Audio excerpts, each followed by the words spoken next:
passer 40 jours à 400 mètres sous terre avec des températures moyennes de 12 degrés, confinés dans la grotte de Lombrive en Ariège pour une expérience scientifique avant de se rendre compte des capacités d'adaptation de l'être humain. Les 7 hommes et 8 femmes qui ont choisi de vivre cette aventure incroyable vont remonter à la surface. Nicolas Fedman, vous êtes sur place pour Europe 1 et ils vont revoir la lumière du jour dans une trentaine de minutes maintenant. Oui, puisque les 15 bénévoles viennent de quitter leur camp de base sous terre. Ils sont donc en train d'avancer dans les galeries rocheuses de cette grotte de Lombrive, 800 mètres à parcourir avant de remonter à la surface. Alors ce qui les attend au bout, en plus de la quarantaine de journalistes ici, eh bien c'est un grand soleil et un ciel bleu.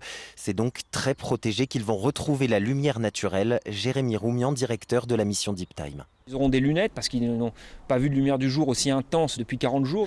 Et puis ils vont avoir le bruit des oiseaux, les odeurs évidemment. Toutes ces sensations qui pour nous paraissent naturelles mais qui pour eux vont être sans doute extrêmement fortes.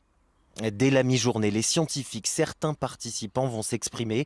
Conférence de presse pour décrypter les premiers enseignements de cette expérience. Alors ce que l'on sait déjà pour ces 15 bénévoles, c'est que sous terre, le temps leur a semblé plus long. Des journées en moyenne de 30 à 32 heures. Cela s'explique par le manque de lumière, le manque de repères. Les 15 participants que l'on dit fatigués mais en bonne santé vont maintenant être soumis à une série de tests. 5 d'entre eux rejoindront dès demain l'Institut du cerveau à Paris pour passer des IRM. Les scientifiques chercheront notamment à savoir si cette expérience a pu modifier, comme ils le pensent, la structure anatomique du cerveau des participants.